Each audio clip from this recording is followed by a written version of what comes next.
A serial killer returns to the scene of his crimes. What were you thinking that night when you were driving along the road? Oh, it probably would have been pumped, hoping that we were going to get a house full. More the better. And he reveals astonishing new details about a loyalist murder campaign in the early 1990s. Just broke into the guy's house, and I think I was in every bedroom before I seen him, the target. And that was the first one I ever done. You killed a man? Aye, shot him 3 times. Along the roads of mid-Ulster, the Ulster Volunteer Force wrought terror. You thought they might come back? I used to get down on my hands and knees to go to the toilet rather than walk past the window in case to see me shot at. That's the fear that I had. We reveal the extent to which attacks on Republican families were carefully planned and directed. We were told that there were legitimate targets. The police gave information that there were legitimate targets, and I just didn't see them as anything but legitimate targets. Were killers in the Mid-Ulster UVF working with the security forces, including the gang's leader, Billy Wright. Here in Mid-Ulster, where the provosts live in fear, the Mid-Ulster UVF says sorry to no one.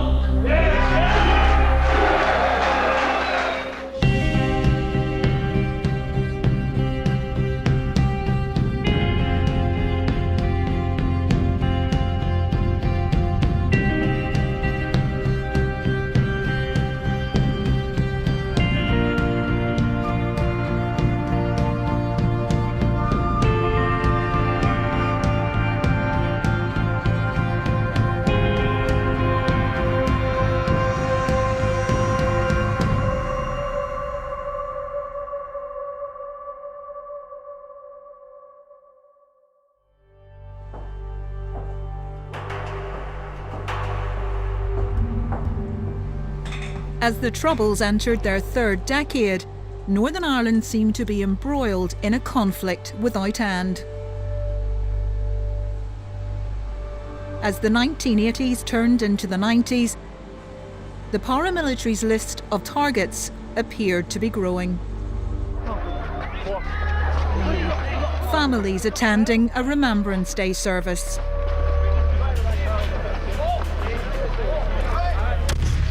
Mourners burying their dead. Teenage girls working the night shift at a mobile shop. Everybody was a target.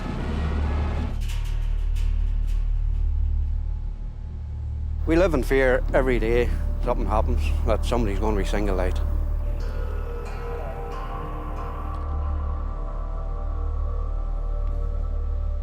Armed with submachine guns and rocket launchers smuggled in via South Africa, Loyalists have become Northern Ireland's biggest killers. These loyalist paramilitaries have become far more active in the last 3 years, so much so they've now overtaken the IRA when it comes to the gruesome tally of death. Not that the IRA had stopped killing, blowing up 8 Protestant construction workers at Tuban on their way home from a job on an army base. 3 weeks later, Loyalists killed 5 Catholics in a betting shop in South Belfast.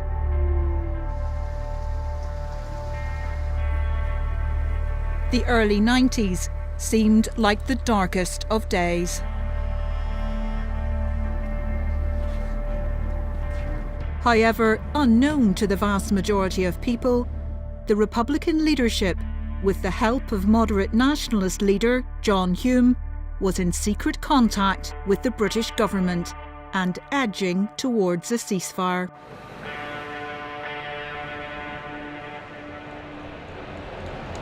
But the IRA couldn't be seen to be negotiating from a position of weakness. The increase in loyalist attacks challenged their claim to be defenders of the Catholic community. They had to be seen to be fighting back. High on their target list was Johnny Adair, a senior member of the Ulster Defence Association, the largest loyalist paramilitary group. He led a deadly gang in West Belfast, linked to dozens of attacks on Catholics. Different leaders produce different results. If your leader says, right, let's get after the enemy, you'll get after them. If he says sit there tight, you sit tight. But the difference was me, I was saying, let's get the enemy.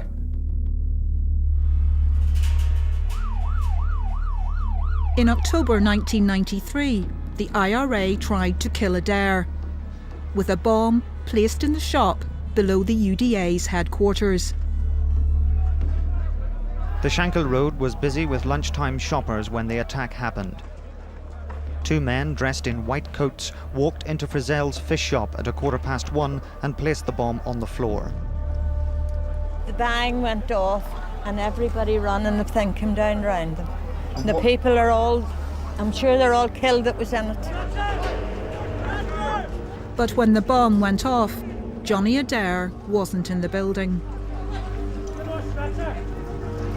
9 Protestant shoppers were killed, 2 of them children.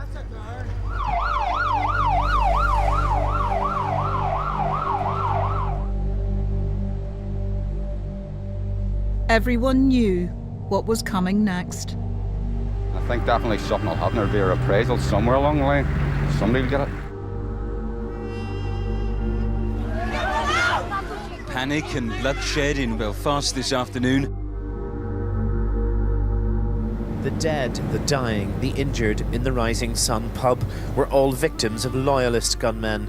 Indiscriminate carnage in revenge for the IRA bombing of the Shankill Road. The fear here at the moment is quite tangible. I mean, you can really reach out and touch it. Attacks happened on the street, in homes, and in places of work. They fired between 40 and 60 shots. One of the dead men was killed in the first burst of gunfire. Everybody's locking their doors, scared to answer them at night. I've been scared to answer my door for a couple of weeks now, to be quite honest with you.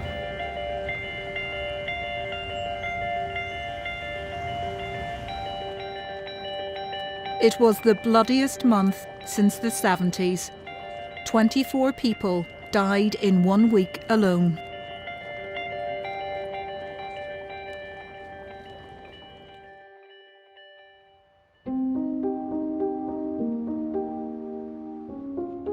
It was the week of Roisin Kearns' 11th birthday. I can remember it quite well, actually. In our household, and I'm sure most households, birthdays were always a big thing for mummy.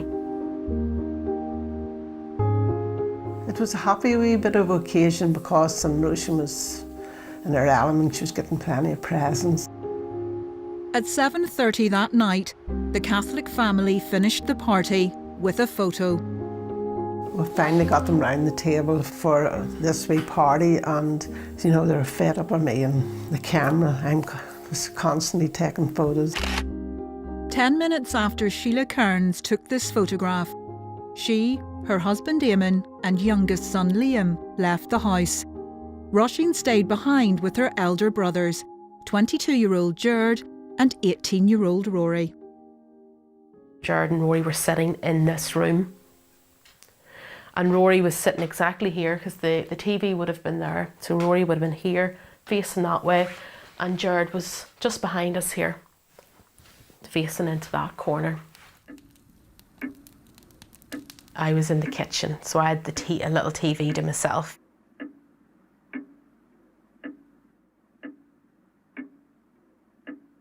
Out of the corner of my eye, you could see the back door, and I seen some shadows.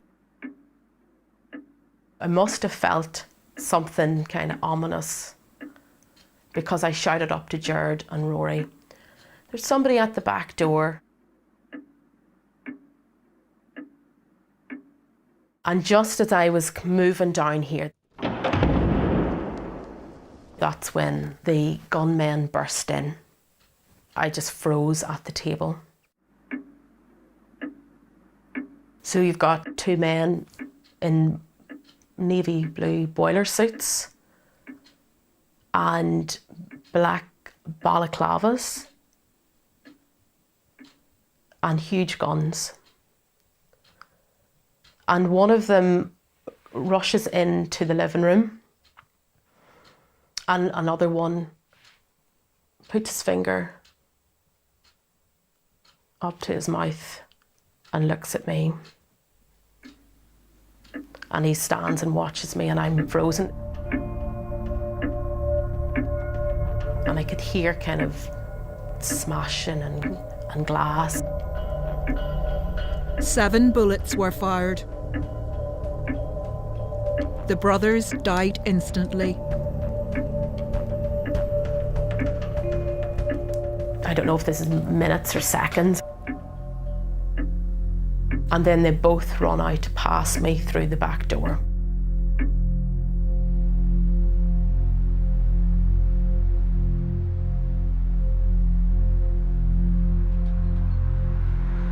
We come down the road there, I could see the white tape fluttering in the wind up the road here.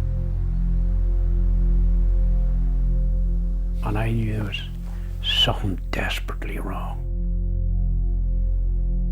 The family home was now a major crime scene. It would be hours before Sheila and Eamon were allowed to see their sons. It was just terrible. Looking at Jared lad straight out. They were just beginning to start to get cold, not stone cold, but they were cold.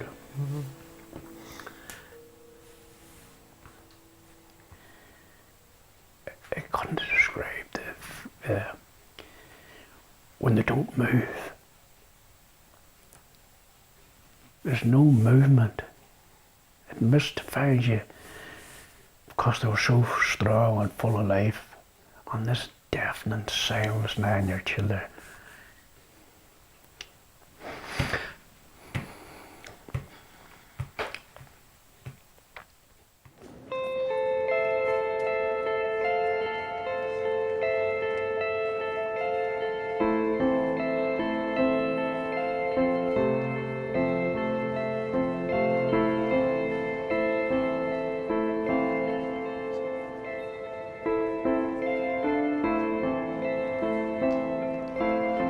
When Jared and Rory were buried, I wanted my birthday cake to go in with their coffins. I remember placing it in to their coffins. Just the childlike mind, doesn't it? And I have Jared's birthday card, and there's a bullet hole in it, and a few specks of blood, and I still have that card. There's no words for the pain and how harrowing that felt.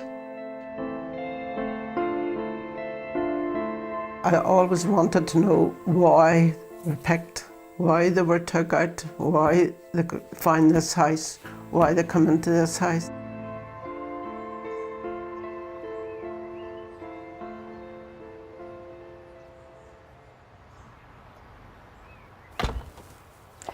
At the time, the murders were reported as a straightforward sectarian reaction to the Shankill bomb, a random attack on a random Catholic family.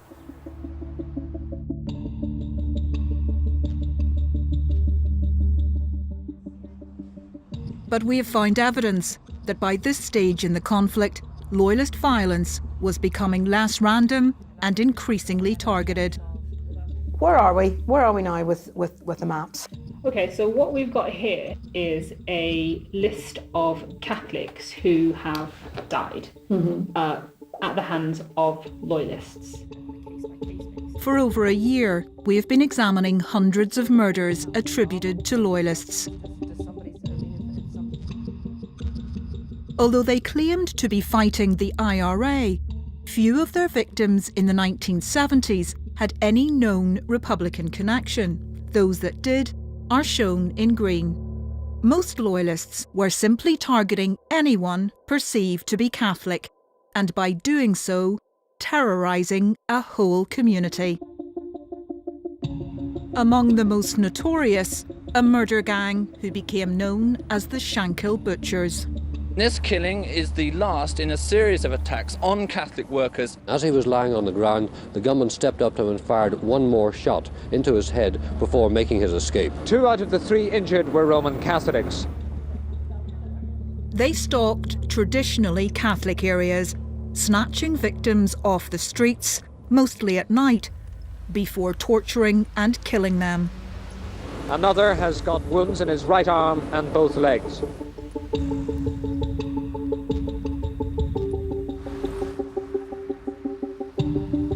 Loyalist murders dropped off in the early 80s, but from 1987 they rose again, and we've uncovered a significant change in the pattern of killings. By the middle of the 90s, nearly 1 in 5 of the victims of Loyalists had some connection to republicanism. Of the Catholics killed by Loyalists between 1987 and 1994, 11 appear to have been active members of the IRA or other Republican paramilitaries. 10 were former Republican prisoners. 8 worked for or were members of Sinn Féin. And there was another category, their families. 15 people murdered, apparently because they were related to Republicans. The Cairns appear to fit this pattern. The perception in the community, especially my Protestant community, I honestly believe to this day, they definitely believe that Jared and Rory was involved. With all that, all our lives was directed 24/7 into keeping our children out of all organisations. Police said the boys were not members of any Republican group. I felt devastated that 2 young men not involved in any organisation, that they should be shot down and taken, life should be taken from them in this way. But their cousin, Sheena Campbell, had been a leading light in Sinn Féin. She was a law student, credited with helping devise the party's electoral strategy. Sheena Campbell had been murdered almost exactly a year before her cousins. Both sets of murders were claimed by the same organisation, the Ulster Volunteer Force. They were among 40 murders attributed to the Mid-Ulster UVF within a 6-year period, many of which were reported at the time as sectarian attacks on random Catholics. But almost half the victims had some connection to the Republican movement. It takes time to realise or to understand. Perhaps now 20 or 25 years later, people are starting now to analyse and say and estimate what was happening then. Tommy McKerney was a leading member of the IRA during the 80s. He was convicted for the murder of a part-time soldier and was a hunger striker. His family had been prominent Republicans in County Tyrone for generations. Undoubtedly, if you look at what was happening, there were either relatives or people connected to some extent with the Republican movement assassinated by Loyalists. And I don't think that that was accidental.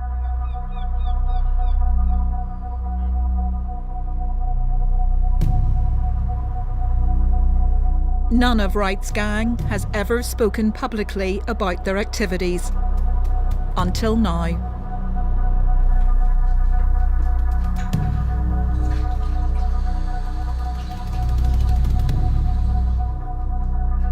I was prepared to kill from the start, so I was, because I seen it was the only way forward.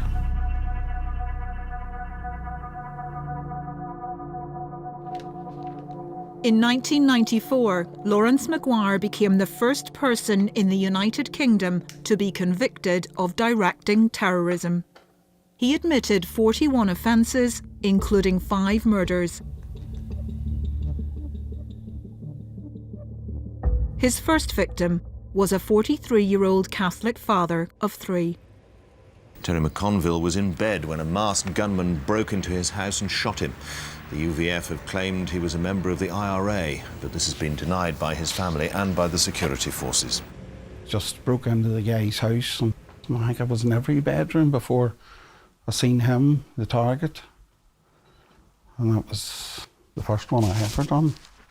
You killed a man? Aye, shot him 3 times. Do you regret that now? Regret, it's a hard word to say for regret. You know, I thought at the time I was doing right.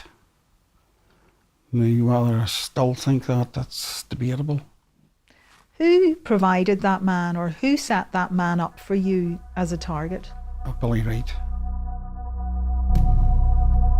Billy Wright, one of the most sinister figures to emerge from 30 years of violence. Do you feel that you can't be killed? Oh, everyone can be killed. Everyone. He's seen standing here with one of his closest associates, UVF killer Mark Fulton. Known as King Rat, his presence spread fear throughout the region. You'd have rumours King Rat was seen in the Moy, King Rat was seen in Armagh, King Rat was seen in Dungannon. I mean, it was a terrible fear descended on people when a rumour went round that King Rat had been seen in the district. If you look at history, you'll see that the most 2 active loyalist units in the province at the time, one was West Belfast UFF and the other was Mid Ulster UVF. So yes, the 2 units were absolutely the 2 most active units throughout the province and 2 most ruthless units. Billy Wright's leadership of the Mid Ulster UVF coincided with the upsurge in loyalist violence. He could have talked you into doing anything. He had the power. If you never planned to do stuff, he had the talk. He could have talked the talk. And what was the talk that he talked to you? Oh, it was always just about killing.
He knew what his brothers were involved in.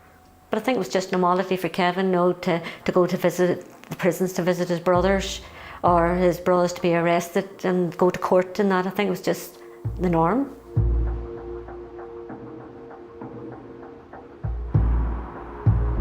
The McKerneys lived in a village called the Moy in County Tyrone, right in the heart of an area that became known as the Murder Triangle.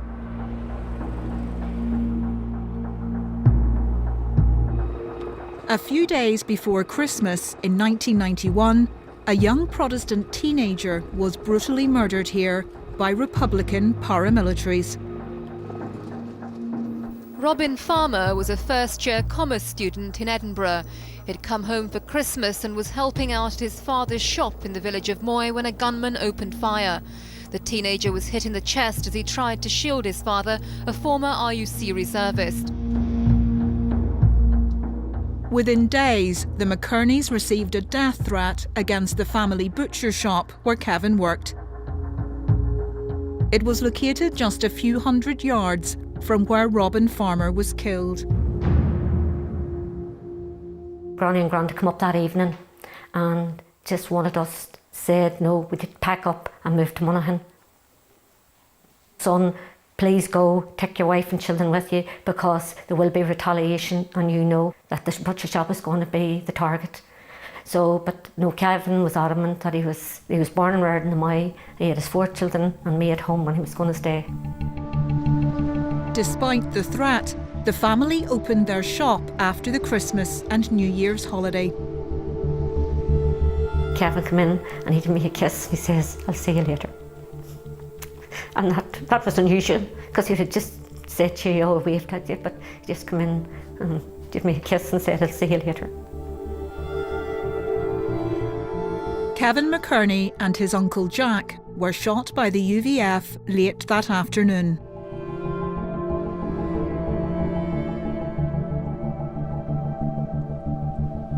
Leading the mourners were Mr. McKerney's widow Bernadette, their 4 children, and his brother Thomas, who'd been freed from jail on parole to attend the funeral. No one has ever been charged with their murders. If Bernadette thought the worst of her troubles were over, she was wrong. Her own family, the Foxes, were also prominent Republicans. 8 months after Kevin's murder, her brother Paddy Fox was convicted of possession of a huge IRA bomb weighing 1,000 pounds.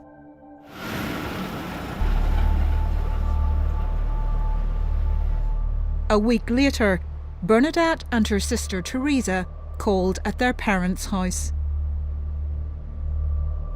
I had come driving down this road and I would have parked in there in the street at the time.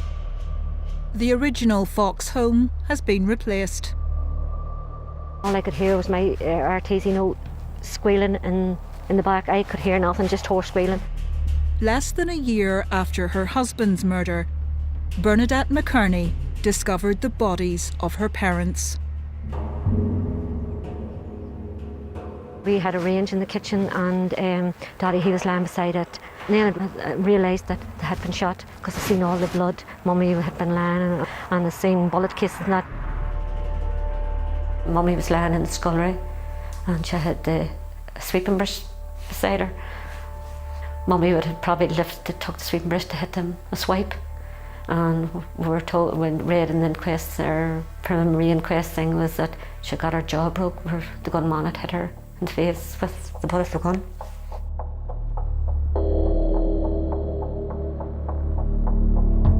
Lawrence Maguire was involved in the plots to kill Bernadette's parents and her husband. But why were they targeted? Were they in the wrong place at the wrong time? Or was there a conscious plan to terrorise the Republican movement by targeting their families?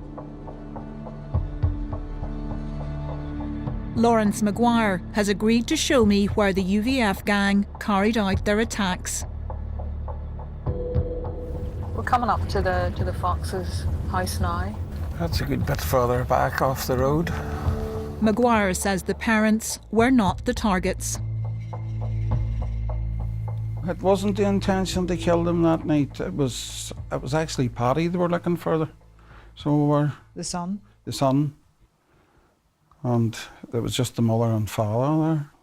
She had sort of had a run for the gun. She tried to grab the gun. And You still killed her? well, she still died. Like, it wasn't the intention to go that night and kill her. It was just circumstances, the way it turned out. And then her husband came running into the room at that time, and it was just, the gun was turned on him then. It was all over in a split second. But is that plausible? You've said that the target was Paddy Fox. Yes. But Paddy Fox was in prison at the time? Aye. Or was it the case that any member of the family would do? Well, looking back now, I think any member of the family would have done.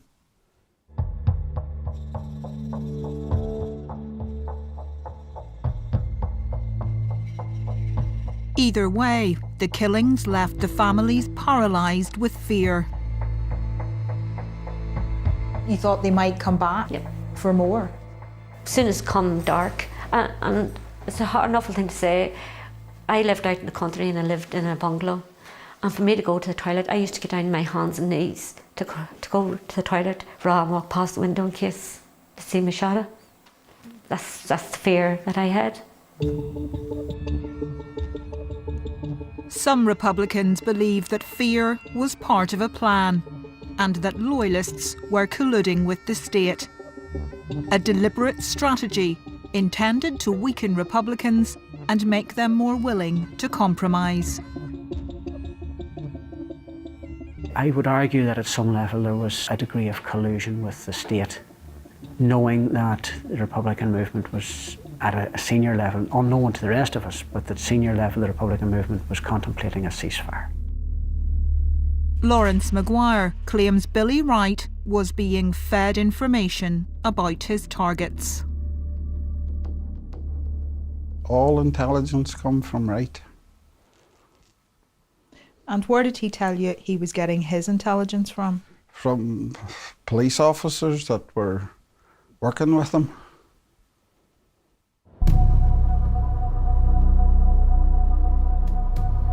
Maguire says Wright was getting information on who to target and how to find them. If somebody changed their car or something, he would have had the new car reg and what sort of car it was. If they had more than one address that they were staying at, he would have had maybe several addresses for whoever he was looking for. So basically from day to day, Billy Wright was telling you that he was getting up-to-date information from the police. Yes, that's what he was saying to us. He was getting it all from his sources within the police. Were you ever there when he met his sources in the police? I was in the car a couple of times, but he got out and went up alleyways and stuff to meet them. Could this be true? Is it possible that Billy Wright was getting information from the security forces? There is clear evidence police and soldiers were passing intelligence to the largest loyalist group, the UDA. The man controlling much of that information, Brian Nelson, was a secret army agent. But was this what was happening in mid-Ulster in the 1990s? Was Billy Wright, like Brian Nelson, working for Britain as a state agent? Readily available for us in the 90s. With the intelligence we needed to attack the people that needed to be attacked. In this previously unbroadcast recording of Billy Wright, he claimed he was targeting those the state could not. Indeed, members of security forces have said this, that we done what the army and the police couldn't do. We put the East Tyrone Brigade IRA on the run.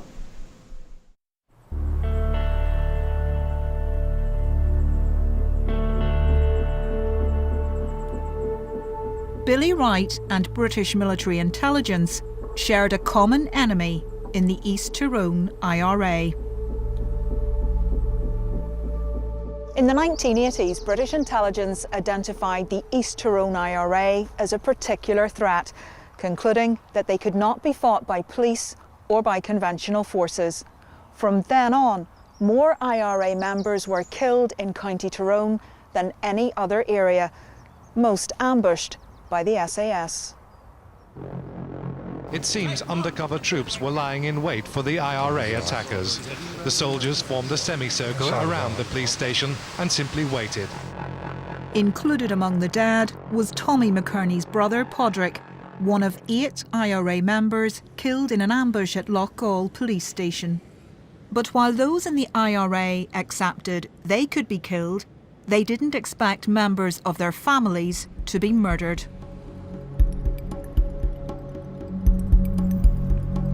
We know Billy Wright claimed to his own men that he was getting the information to attack Republican families from the police.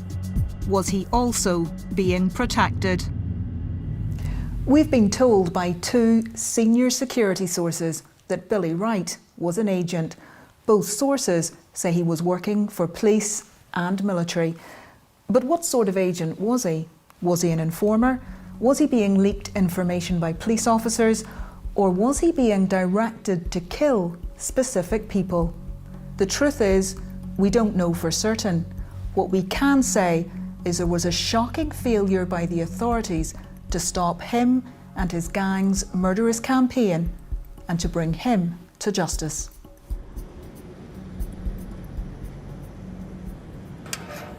It would be wrong to think that loyalist paramilitaries were given free rein. As many as 10,000 went to prison throughout the 30 years of the Troubles, including members of Billy Wright's UVF gang. But were some allowed to get away with murder? 40-odd murders and then so few people convicted, to me tells a tale in itself.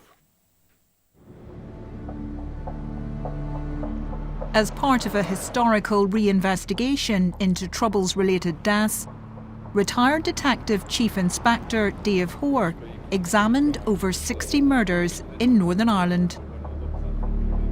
It raises the question, did the RUC try hard enough, or were they just not good enough to deal with the Mid-Ulster UVF?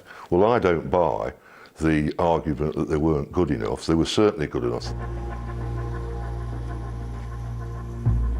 13 years after their murders, Dave Hoare reviewed the deaths of Jack and Kevin McKerney, killed in the family butcher's shop. He found that crucial evidence from the murders had been lost. When he went to re-examine a partially destroyed parka jacket found in the burnt-out getaway car, it had disappeared. There was no record of its disappearance.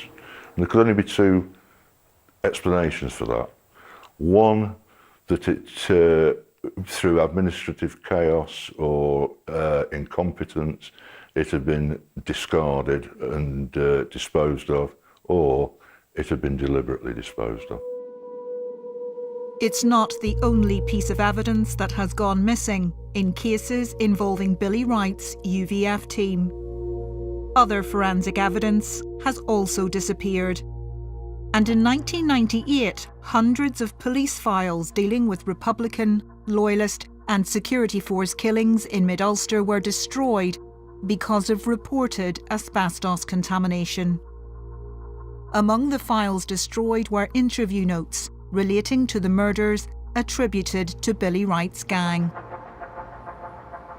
I can't say how huge the destruction of the records was in denying the families probably the opportunity of ever mounting a successful criminal prosecution.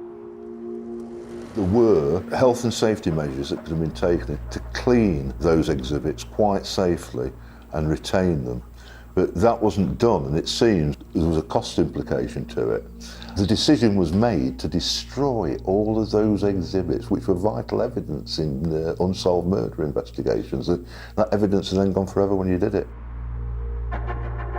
Police said there were no admissions in the interview notes that were destroyed, and say that actual evidential loss was minimal.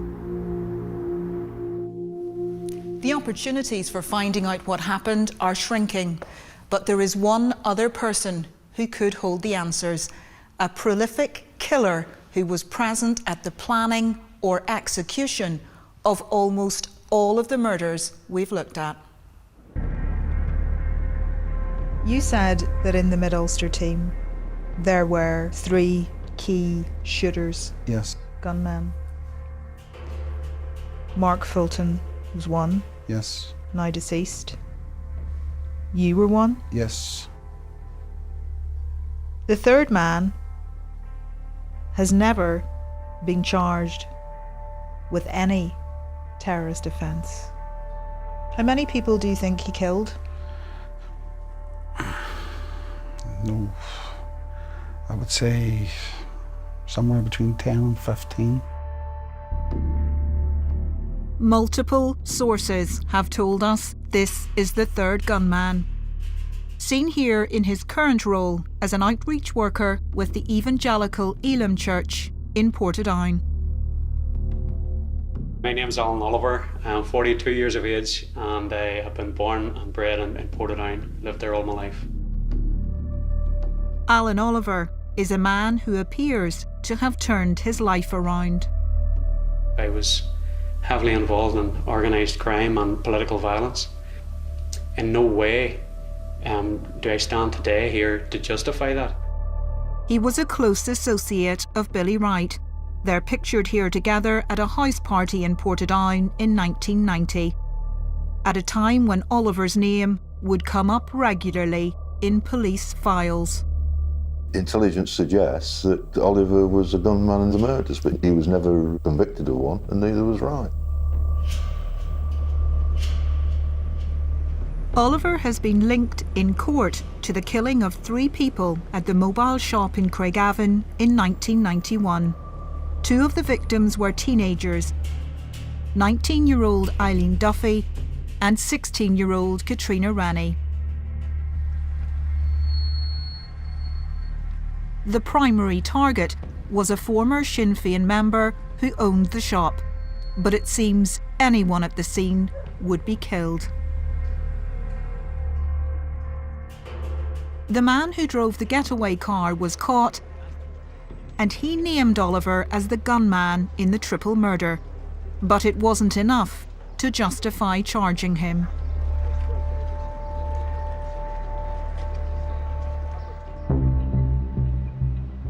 And Oliver avoided charges again in another triple murder just 8 months later, this time at a forklift factory in Craigavon.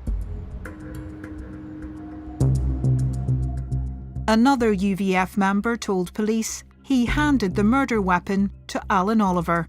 The intended target was a Sinn Féin member who would often take lifts with 2 of the men. And Oliver is the chief suspect in the murders of both Bernadette McKerney's husband and her parents. He may be one of Northern Ireland's most prolific serial killers still alive today. So why has he never been charged? We wrote to Alan Oliver to ask him about the evidence pointing to his involvement in killings. He never replied, so I went to ask him in person. Mr. Oliver, my name's Mandy McCauley. I'm from the BBC. I want to ask you about a series of murders that were carried out across mid-Ulster. You have been connected by multiple sources, by intelligence, to a series of multiple murders across mid-Ulster. Did you murder these people, Mr. Oliver? Mr. Oliver, did you murder this woman? Did you murder Teresa Fox? She tried to protect herself with a broom. Mr. Oliver, did you murder her husband, Charles Fox? These people were all murdered. Multiple sources place you at the scene, Mr. Oliver. Kevin McKerney, 2 young girls gunned down at a mobile shop in Craigavon, Mr. Oliver. Eileen Duffy, 19. Katrina Ranney, she was 16.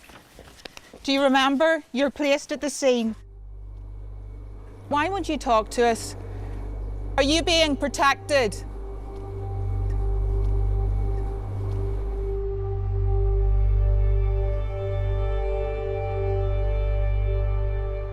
Billy Wright and Alan Oliver were not the only loyalists whom the authorities failed to bring the most serious charges against. Wright's predecessor was just as ruthless a killer. His name was Robin Jackson, and he was leader of the Mid-Ulster UVF from the mid-70s. He's believed to be personally involved in the murders of up to 50 people. He was a terrorist. My understanding would be that he was a murderer, a prolific murderer. A very, very dangerous, very ruthless man. I never investigated him. In 1973, Jackson was involved in a murder but wasn't prosecuted.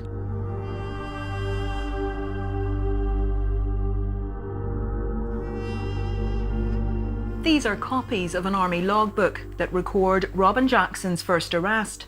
They've been kept secret for decades. He'd been identified by the victim's wife, but the charges were later dropped. A number of security sources have told us they believe this was the point Jackson, in return for avoiding prosecution, was recruited as a state agent. Robin Jackson's UVF murder gang included serving soldiers and RUC officers. It would have been a case of meeting Republican terror with greater loyalist terror. That would have been the rationale behind it. This former policeman was Jackson's accomplice in the murder of a Catholic shopkeeper. Pretty sectarian, pretty extreme stuff, but the murder of innocent working class Protestants was pretty sectarian, pretty horrific. Operating in the 70s, the gang spread terror across mid-Ulster, killing up to 120 people, mostly Catholics. Both Billy Wright and Robin Jackson spent time in jail for lesser offences, but got away with murder.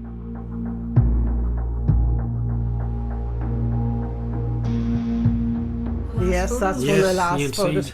Jared Shackle taking that, and yes, and he's the one that's not in the photograph, so he's taking it. Robin Jackson had been thought to have retired and handed over leadership of the Mid-Ulster UVF to Wright. But Eamon Kearns has always believed that both men were involved in the murder of his sons because of reports that they had been seen near the family home. When no one was charged, he sent a complaint to the police ombudsman. I remember Mr. and Mrs. Kearns coming into the office very well. They were with their daughter Roisin, and Roisin, I remember, was 11 on the day that her brothers were murdered. He said that he believed that Billy Wright and Robin Jackson were involved in his son's murder, and that he believed that they'd been protected from prosecution because they were state agents. There were 11 suspects in the case, and police arrested 9 men, including Jackson and Wright. But Nuala Olone's investigators were unable to find any evidence linking the 2 men to the murders. We looked at all the papers which were available from the police. The exhibits were all missing at this stage, which was a matter of concern. All that had gone, wasn't to be found at all, with no explanation. We know who was arrested for this murder, but how or why they were arrested, there's no evidence. There's no paper trail. It was a very strange way to record an investigation, if you like, if you were going to go to prosecution. There was so much missing.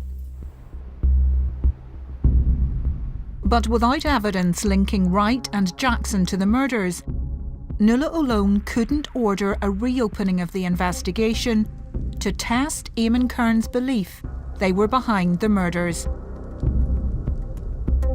But we have found supporting evidence. Because Robin Jackson and Billy Wright had conspired to murder Gerard and Rory Kearns a year earlier. And Lawrence Maguire had been assigned to pull the trigger.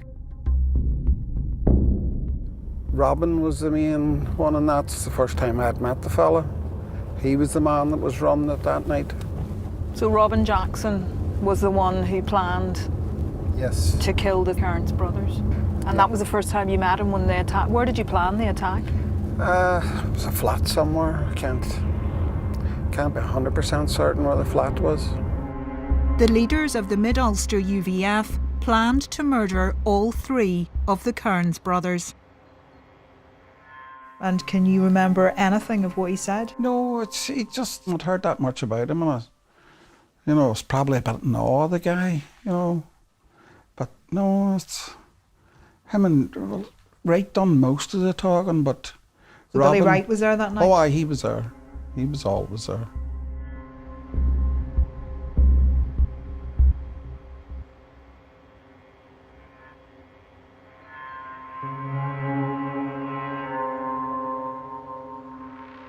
So your instructions were that if you went to the Kearns house in Bleary, you were to kill any male Yeah.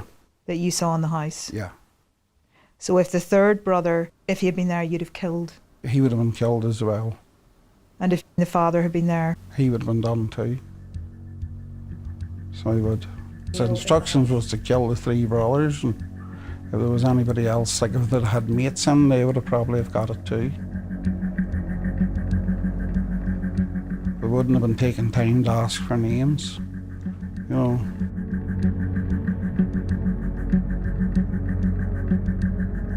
That night, in October 1992, Lawrence Maguire sat off in the car with 3 other men. We were on our way out to do the Kearnses, and we got a call over the radio to say to abort. There was a helicopter in the sky just above them. So we just turned the car around and we made our way out towards Banbridge direction. And we had to get changed, get our clothes off in the car and try and get our own clothes back on. We had boiler suits on that night. Lawrence Maguire was in jail by the time the Kearns brothers were actually killed. But the murders followed the plan set out by Robin Jackson and Billy Wright in the meeting the year before. It means Lawrence Maguire's account of a conspiracy to kill Gerard and Rory Kearns is important new evidence. We showed his testimony to the former ombudsman, Nuala O'Lone. I know Robin Jackson was involved in that one. In the murder of Gerard and Rory Kearns? Yes. Wright done most of the talking, but So Billy Wright was there that night? Oh, aye, he was there. He was always there. It's just very shocking. The fact that a year before they had decided they were going to kill these boys. And they kept that up for a year, and then they did go and kill them. If that evidence had been available, it would have changed a lot of things. Would you reopen the investigation based on this evidence? Yes, I would. I would want to go back and see what else was to be found and what else could lead you into possible identification of the gunmen who killed Rory and Gerard Kearns. In the absence of any new investigation, the official finding is that there is no evidence of agents or collusion involved in the Kearns murders. Police told us there should be no hiding place for any officer who broke the law, and any evidence of wrongdoing should be independently investigated. None of that is any comfort to Sheila Kearns. There'll never be, while I'm on earth, no.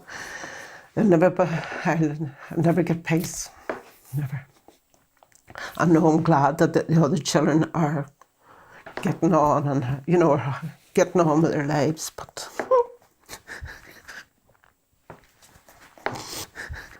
Is there anything that would bring you closure? Is there anything? No, there's never ever, nothing ever bring me closure, because they'll never bring Gerard and Rory back.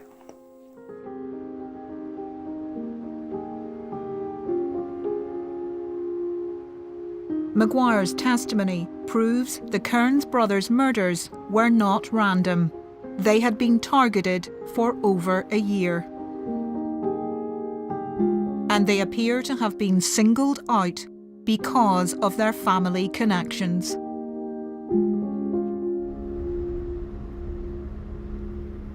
You'd spoken about the Kearns' cousin, Sheena Campbell. She was killed the year before. In fact, the month that the aborted attempt happened. Did you know anything about that one? That would have been Robin's team that would have done that. Robin Jackson? Yes, his team would have done that. Why are you sure? Because I'd heard it mentioned a few times. Do you think there was a connection between, Sheena Campbell was was the Kearns his cousin? Do you think that was a coincidence? I would say it was more to do with like her being related to them. It seems like it was that family was bound to suffer.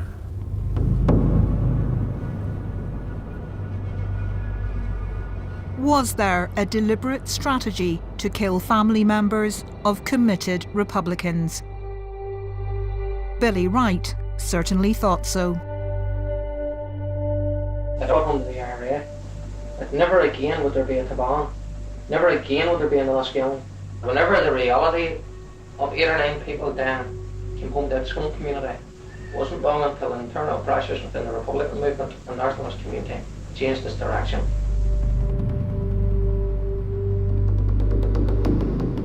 The effect of his murderous campaign in the 1990s was fear, loathing, and most of all, exhaustion.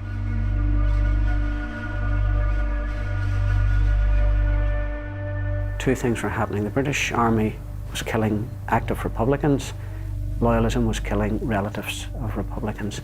I think perhaps the effect was that it left the organisation and its support base feeling vulnerable rather than anything else, and it created a sense of vulnerability which facilitated in turn an acceptance of the ceasefire. But it was the families of the victims like those in the Rising Sun pub in Greystale who gave strength to negotiator John Hume, urging him to continue talks with the Republican leadership to bring an end to 30 years of conflict. One of the most moving times for me in that whole period was after the Greystale killings and murders. I was at one of the funerals, and a young daughter of one of the victims came over to me at the funeral and said, "Mr. Hume, we prayed for you round my daddy's coffin last night, that you would be successful so that what has happened to us wouldn't happen to any other family." And I was so moved that I broke down and wept on the spot.